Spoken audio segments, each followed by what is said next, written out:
بسم اللہ الرحمن الرحیم۔ حضرت حبیب بن زید انصاری رضی اللہ تعالی عنہ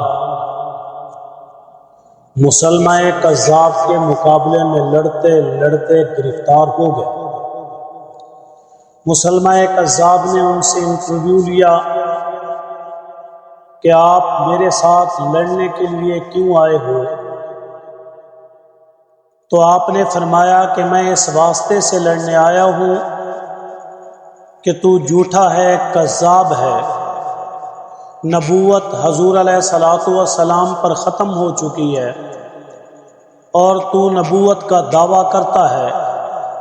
مسلمان نے کہا اگر اس طرح کہے کہ مجھے نبی مان لے میں تجھے چھوڑ دوں گا، اقطعک اربن اربن، اگر تو نے مجھے نبی نہ مانا تو میں تیرے جوڑ ایک ایک کر کے کاٹ دوں گا، الگ الگ تمہارے جوڑوں کو ختم کر دوں گا، کاٹوں گا۔ حضرت حبیب بن زید انصاری رضی اللہ تعالی عنہ نے کہا انت وذاک، جو تیرے دل میں آئے، جو تو کرنا چاہے، جو تو کر سکتا ہے وہ کر لے۔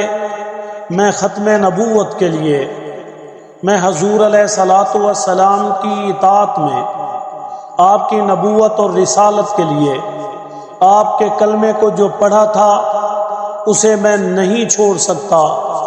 اور اس نے آپ کے سب سے پہلے ہاتھ کو کاٹا، پھر کوہنیوں سے بازوں کو کاٹا، پھر کندھے سے بازوں کو کاٹا۔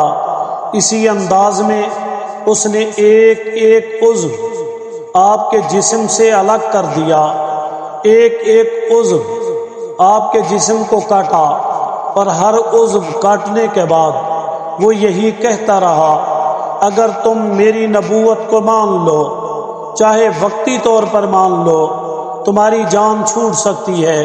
تو حضرت حبیب بن زید فرمانے لگے کہ تو جھوٹا ہے، کذاب ہے، دجال ہے، فریبی ہے، میں تمہاری نبوت کا ایک لمحے کے لیے بھی اقرار نہیں کر سکتا، میں اپنی جان تو دے سکتا ہوں پر ایمان نہیں دے سکتا۔